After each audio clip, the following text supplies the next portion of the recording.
दोस्तों, कहानी शुरू करने से पहले आपको आपकी माँ की कसम है मेरे चैनल टेडी स्टोरी को सब्सक्राइब जरूर करें।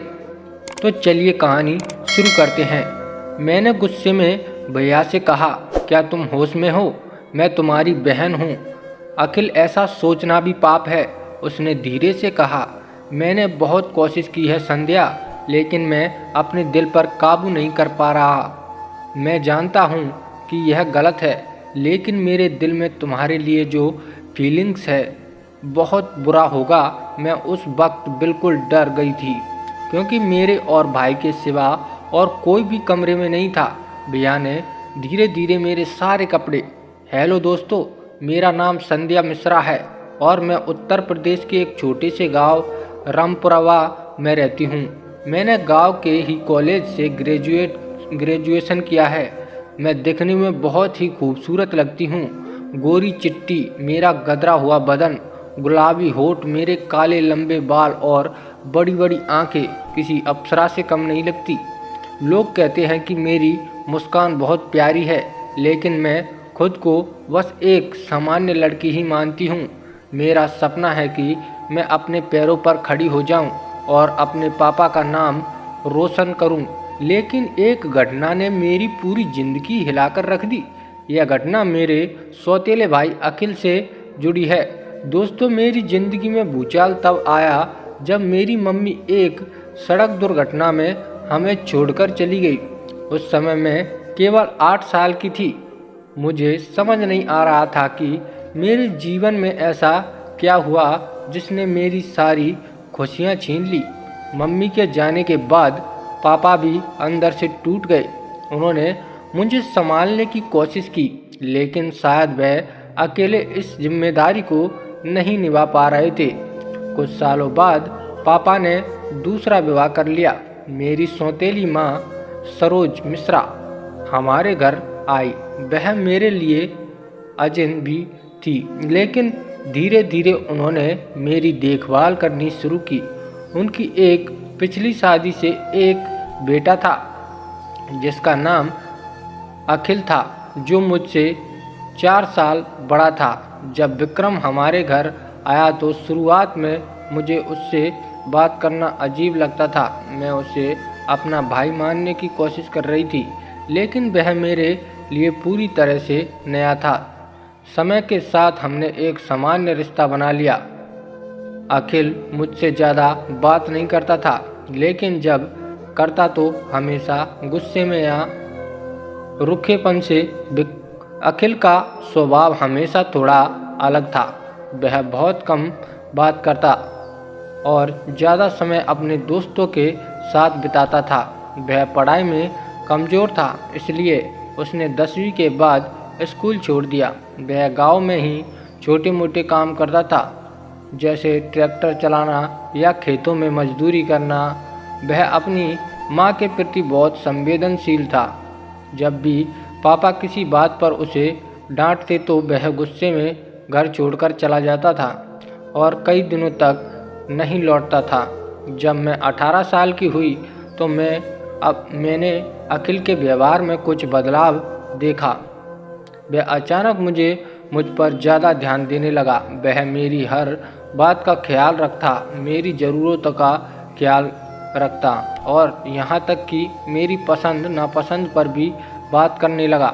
शुरुआत में मैंने सोचा कि शायद वह मुझे अपनी बहन के रूप में स्वीकार कर रहा है, लेकिन फिर चीज़ें अजीब होने लगी। वह मुझे बहुत देर तक घूरता रहा। अगर मेरी दोस्त घर आते तो वह गुस्से में भर जाता और मुझसे सवाल पूछने लगता। अखिल ने मेरी चीज़ों पर हक जमाना धीरे धीरे शुरू किया। मैं पढ़ाई में बहुत अच्छी थी और अपने कॉलेज की किताबों का खास ख्याल रखती थी, लेकिन अखिल हमेशा मेरी किताबें उठाकर ले जाता। जब मैंने उसे रोका और कहा, भैया मुझे इनकी ज़रूरत है, इन्हें वापस रख दो, तो वह गुस्से से कहता, तुम्हें इनकी कोई ज़रूरत नहीं है, पहले मुझे पढ़ने दो। यह सुनकर मैं हैरान रह जाती, क्योंकि अखिल ने 10वीं के बाद पढ़ाई छोड़ दी थी।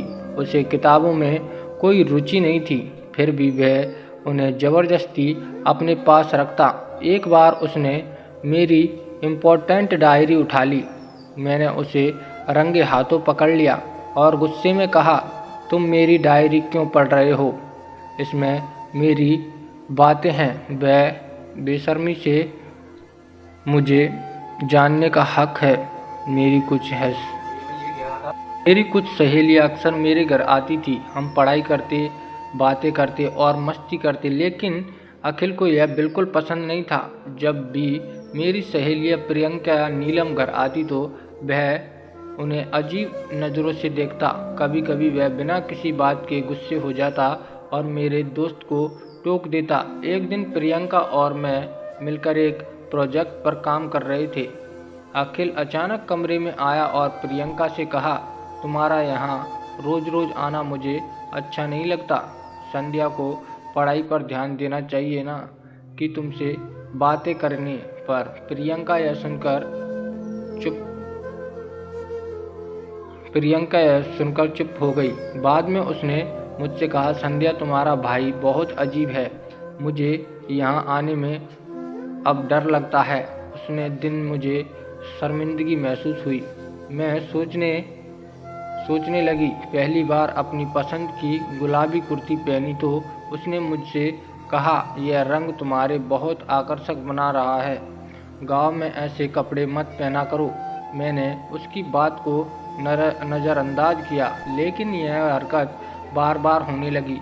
अगर मैं कोई सवाल कुर्ती पहनती जिसमें थोड़ा चमकदार होता तो वह कहता, संध्या तुम्हें ज़्यादा ध्यान खींचने वाली बन रही हो। यह हमारे परिवार के लिए ठीक नहीं है। मुझे समझ नहीं आता था कि वह ऐसा क्यों बोलता था। क्या उसे सच में मेरी चिंता थी या वह कुछ और सोच रहा था?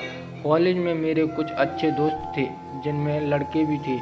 वह मुझे कभी कभी घर छोड़ने आता या कोई प्रोजेक्ट डिस्कस करने के लिए घर बुलाते तो अखिल को यह बिल्कुल बर्दाश्त नहीं था। एक दिन मेरे दोस्त राजेश और आदित्य मुझसे मिलने आए। वे दरवाजे पर खड़े होकर मुझसे बात कर रहे थे। विक्रम ने गुस्से में दरवाज़ा खोला और सीधे उसने कहा, संध्या को अकेला छोड़ो। उससे लड़कों के साथ घूमने की ज़रूरत नहीं है। उसकी यह बात सुनकर मेरी दोस्त बहुत अपमानित महसूस कर रहे थे।